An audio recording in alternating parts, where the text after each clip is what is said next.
Hello, everybody. Here I am. I'm Hannah Morgan, Career Sherpa, and it is February 8th. Can you believe we're already in the second Monday in February? So, welcome.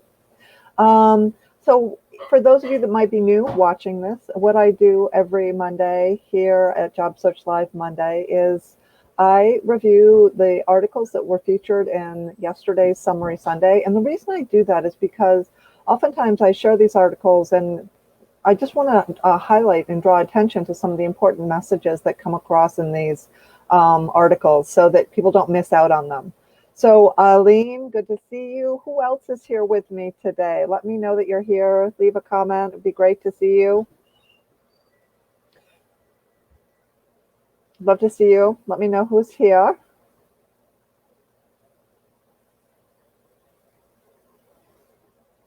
So this week's summary is called Focus on You. And the reason it's called Focus on You is because in January, sort of, we focus on our goals and our, what we want to be doing, finding a new job, but we don't really focus on us.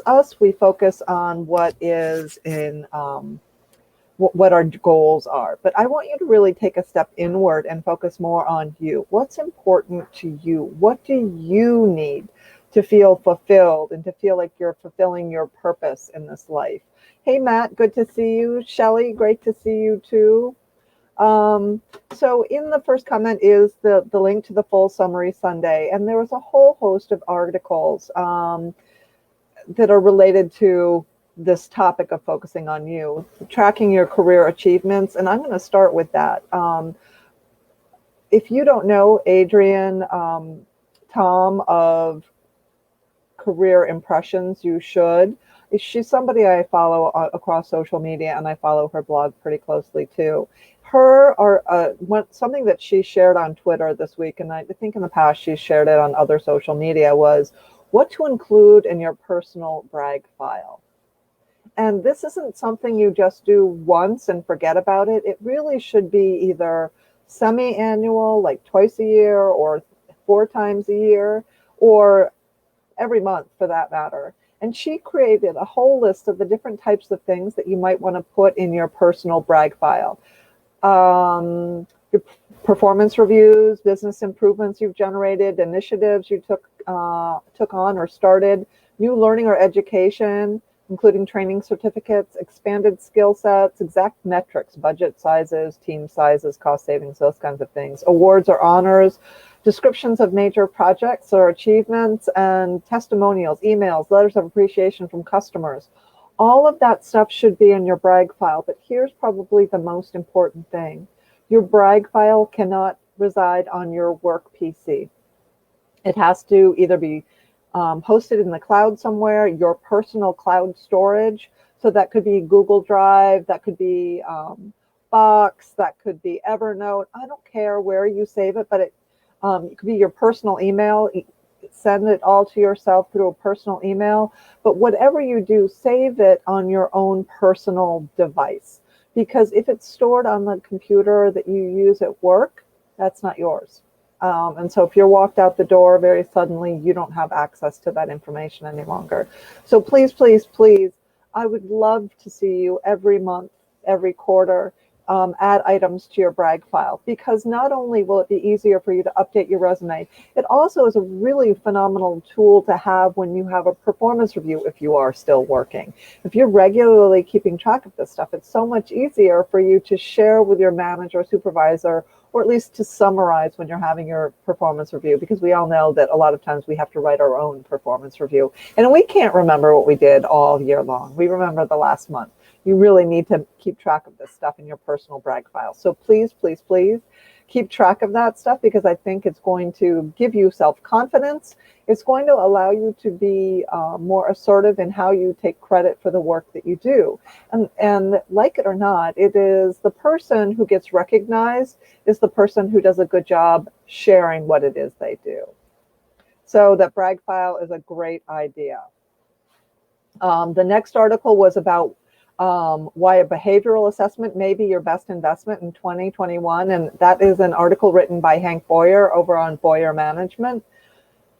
I still remember to this day when I took my first Myers-Briggs and how a light bulb went off in my head. And it explains so much of what I'd been struggling with. I didn't take my Myers-Briggs until I was a senior in college, and trying to figure out what I wanted to do after college. If I had taken that my senior year of high school, I would have been so much wiser, and I would have understood so much of what I was struggling with. I'm an introvert, and that's really was one of my big struggles. I came across as shy. I spent a lot of time in my head, but I didn't understand why. And once I had taken the Myers-Briggs and I began to understand that I had introverted tendencies, it all began to make more sense. And if I had known that, I would have been more gentle to myself. I wouldn't have been pushing myself to be so extroverted. So if you have not taken any kind of self-assessment recently or ever, please, please, please, go read that article, Why Behavioral Assessment May Be Your Best Investment in 2021. I think the more we know about each other, the more we know about ourselves, the better we are to position ourselves for the right kind of opportunities, and not just what we think we should be doing. So I really, has anyone taken a personal assessment, a personal assessment? What assessment did you use? Put that in the chat below. I'd love to see which personal assessment you may have used in the past and what did you find it beneficial? Hey, Trisha, good to see you here. Hey, Michael, good to see you. Shelly, good to see you. Heidi, hi, how are you? It's good to see you all here. Hey, who's taken a personal assessment? Tell me what assessment you took. And was it helpful? Thumbs up, thumbs down. While I'm waiting for somebody to respond, I'm going to go talk Myers-Briggs. Yeah, Matt, that's a pretty classic one. So what I find is with Myers-Briggs is that it's a little convoluted and it's a little bit hard to understand all the 12 or there's 16 different types. I find DISC, the driver, influencer, stabilizer, calculator, using that 4 quadrant is a little bit easier to explain and to read other people. Because if I understand as somebody who's a stabilizer, I like stability, that I'm talking to a driver, I'm going to have to change my conversation a little bit. I'm going to have to change my word choice, the number of words I use. I tend to use a lot more words. The driver doesn't need to hear as many words. They just want to hear what the outcome is going to be. They don't need to understand the logic. So I think that when you understand yourself better, you'll be better able to present yourself to those around. Yeah, Colleen, I'm glad you found it was helpful as well. INSJ, I'm an INTJ. So it probably explains a lot. Strength Finders is another really good one, Colleen. I have not dived into that too deeply, but I have heard good things about it and people reference it a lot. Yeah, DISC is, hi, Ergen, how are you? Yeah, DISC is helpful. Holland is another one, the Gallup. Oh, and Clifton Strength Finder. Yes, those are all really good. And the thing is, when you combine them with each other, oftentimes you get even a better cross-section of understanding about why you make the decisions you make and how you perform best and things like that, and how people respond to you and react to you. So yeah, all great. I'm glad to see that so many of you, if you haven't dug out your old Strength Finder or your results, now is a really good time to dig that out and go back and reread it, because sometimes they make recommendations. You know, Hannah performs best in situations when she blah, blah, blah, blah. Hannah does not operate well when she's put in these kinds of circumstances. So I think that even if it's been a few years, we sort of are who we are. There's some minor changes, but it would be a good idea to go back and read your profile, and no matter what assessment it was, and see what it said about you. That's one of those other documents you should probably save somewhere online. That's awfully nice of you, Elizabeth. Thank you for making that offer. The next article was by my friend Frank Sonnenberg, and Frank writes an awful lot about leadership, and I just love his style of writing. It's very simple to skim. So his article was called Make Personal Development a Priority. And we are living right now in this world where people who have adopted the capacity to make learning a lifelong skill really are queuing themselves up to do well. We have to constantly be learning, because if we're not learning, then we fall stagnant. And when we fall stagnant, then we're not as marketable, we're not as valuable. So to develop this learning mindset is sort of what Frank Sonnenberg is talking about here. And he talks about 10 common habits that stunt personal growth. And then he goes into 12 powerful ways to stimulate personal development. Believe in yourself, make an effort, make personal growth a high priority, stop procrastinating. You know, I think it was right after I read this article that I came across a free course on Visme on how to become a dynamic creator of PowerPoint presentations or presentations. So I was all gung-ho, and I got through, I think, 3/4 of the online course. And then I'm like, oh, I don't have the energy to do this anymore. So what I've learned about myself is if I can't finish something in one sitting, then it's probably not going to happen, which is very dangerous. I don't know if anyone else finds that they have difficulty following through on long-term projects, but I do. But I try to practice what I preach here. And so it was interesting for me to go through. I love learning. So it was fun for me to go through the beginning part of that Visme course. It's actually something that I plan on finishing one day as soon as I get there. But I think that if we are all thinking about what can we do for ourselves that really is going to add value to us as a human organization and long-term help your career, the personal development is certainly one of those things. The next article, as I'm looking, is these were 3 career exploration tools, and I'm waiting for Donna Svay to write an article about LinkedIn's Career Explorer. I sat in on Friday on a presentation she gave to a bunch of career counselors about the power of LinkedIn's Career Explorer. If you have not played around with Career Explorer, I really encourage you to do that. You can't break it. It's kind of self-explanatory. It's so powerful in identifying keywords and skills and potential career moves. So it will show you, if you enter in your career, your job title, it will show you all the careers that you have. No, you enter in the desired career move, and it will show you which careers you have a match with. And it will identify gaps in skills and tell you what your likelihood of being a good fit is. I could be a little bit wrong here. Go play around with it. And when Donna writes her article, I'm going to share it in my summary Sunday. The other article, the other tool for career exploration was Career One Stop, which is a Department of Labor matching up to Occupational Outlook Handbook, I think. It's really actually very cool. You enter in your desired occupation and your past occupation, and it will show you careers that use some of those same skills in a job board format. And then you can click and see what that job really requires. So if we're all going to be pivoting to a new career, whether we like it or not, because that job we used to do really doesn't exist in its same format any longer. Everything's shifted. And so I think now is always a good time to say, okay, if I were to switch careers right now, what could I go do? What are some other options besides what I know? And hopefully LinkedIn Career Explorer, Career Matcher would help. For those of you who have children who are in college that are in a major and trying to figure out what their major, what their field of degree or major will translate into as far as jobs are concerned, that Occupational Outlook Handbook field of degree link is just what you need. My son loves physics, and so he's a freshman and doing a physics study right now.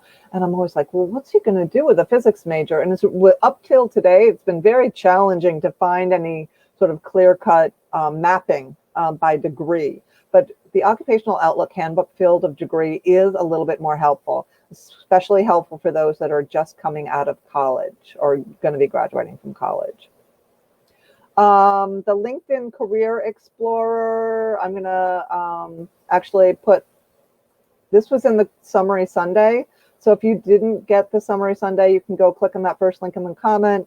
But this is LinkedIn's Career Explorer or Explorer link.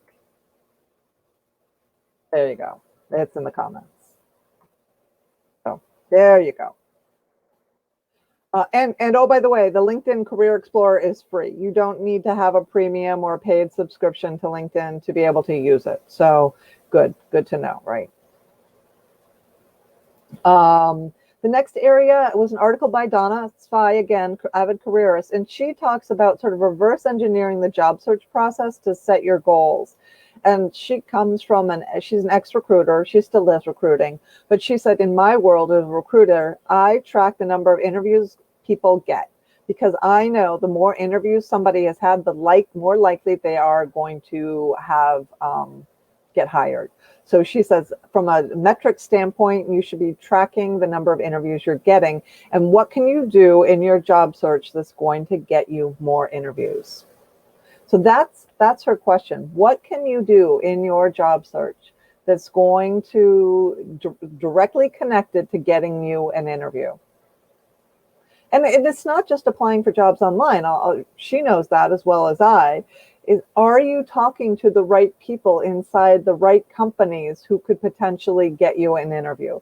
Because we know that when you have a conversation with somebody inside a company, you're much more likely to get an interview. So that's one of the things. It was a very helpful article just to help you reverse engineer and think about the goals you really should be setting for yourself on a regular basis. The next article was it was on a site called Recruiting Shiro.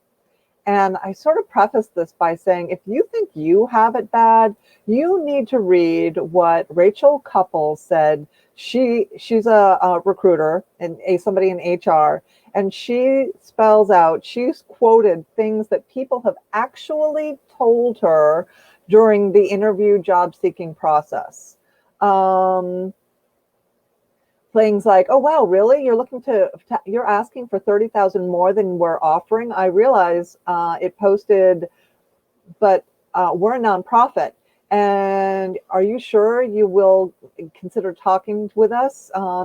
Even if you do get the job, wouldn't you leave when something better comes along? Like, somebody actually said that to her. Would you be willing to remove your nose ring, change your glasses, and dress more conservatively for this role? Somebody asked her that. So if you think you've heard a lot of really bad things from people during the job search process, then I want you to go read what the people have actually told her, because her point here is, geez, people, can you be a little more empathetic in how you treat job seekers? And she's coming from an HR recruiter perspective, and she's still getting some of this awful feedback from people. So it makes you feel better to know that other people are getting this nasty kind of thoughtless feedback. There was a short video clip, an article about tips for meeting new people, even as an introvert. And if you don't know about Susan Cain, you should know about Susan Cain. Susan Cain wrote a book called Quiet, something Introvert. It really talks about what the strengths are of introverts and how actually we're actually set up to do really well with networking in certain situations. So if you think that you're an introvert and you can't do things because you're an introvert, go watch that video and read that article, because Susan Cain's going to reframe this for you. And I'll tell you, as an introvert can do almost anything they want to do. They just have to want to do it badly enough. Then the other article was 100+ hacks for boosting your happiness chemicals. And here's what I know, that I am not a doctor. I don't speak physiology, but I do know that there are enough people out there who write about this stuff, who talk about this stuff, that do know that if you, there are things you can do to increase the flow of dopamine in your brain. And there are things that you can do to increase the oxytocin in your brain. And there are things that you can do to increase the serotonin that improves your happiness and mood.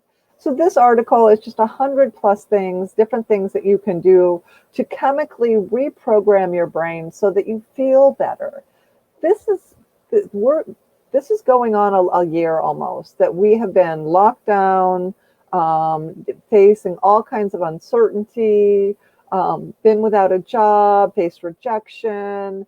That's a long time to be sort of in this cycle. What I know is it's not going to get immediately better once you get the vaccine or once everybody gets the vaccine. There's still going to be traces of this, but I do know if you take care of yourself, and I use this analogy a lot on the airplane, they tell you to put the oxygen mask on yourself first so that you can better care for those you're traveling with. I know if you practice some of these 100 things and get the positive chemicals flowing in your brain and in your body again, you're going to feel better. And even if it's just for one day, that can give you the motivation, the encouragement, the positive self-esteem to keep moving forward. And that's what you need. So just take it one day at a time. Don't look at the big picture. One day at a time. Do the best you can possibly do that day. That's the best you can do. But don't hurt yourself. Don't punish yourself. Then there's a new newsletter that's hit the internet, and it's by a organization called My Career Restart. It's sort of like the Skim for job search, and it's called the Restart Report, and it's linked in my newsletter. If you read through that, there are all kinds of tips for your career about job search and career and time management and all kinds of really interesting things. And if you read towards the bottom, there's a little ad saying if you're interested in a LinkedIn checkup, Hannah Morgan, me, is offering one of those, and we'll auction it off, or we'll have a raffle for it to give that away. So if you're looking for a free LinkedIn checkup by me, there's a chance to win one in that newsletter. It's a great newsletter too, by the way. There's lots of great information in there. So I hope that those things have helped you get a better handle on some of the things that are going on. Did you also know that I'm offering two free workshops coming up here shortly? One is, I think it's this Friday. Let me just double check. This Friday, launching or relaunching your job search this Friday, February 12th, from 12 to 1 on my website and in my newsletter. You can register to sign up for that. And then the other one is the following Friday, and that is What Do You Do? How to Deliver a Memorable Pitch, and that's February 19th from 12 to 1. So here is the link to the first one that I am telling you about, the launch or relaunch your job search. I'm focusing on talking about what you can do to make an announcement socially, bring awareness to the fact that you are job searching. So then the other free webinar is this one, How Do You Deliver a Memorable Pitch?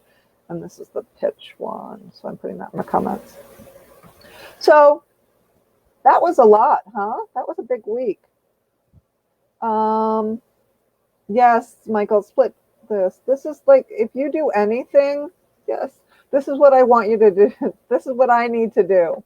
Like, I need to split my big projects into small, manageable parts. Thank you. It's easier said than done, though, but that's absolutely so true. Good. Good. So do you all have any questions or thoughts or concerns that I can answer for you? You wanted to share here in the chat?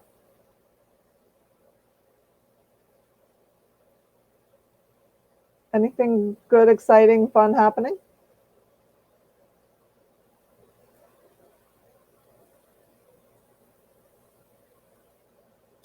Well, if nobody has anything to ask or share, I want to thank you all for being with me here on Monday. in case, so this will always be available on Facebook. And I've also uploaded it to YouTube. Oh, Enneagram is another cool one. Yeah, Trisha. Um, I also post the recording of this up on YouTube. So if you missed any of them, you can find them back over there on Career Sherpa's YouTube page. So I want to thank you all. Have an awesome week. Take care of yourselves. Focus on you. And I will see you all around. Have a great week.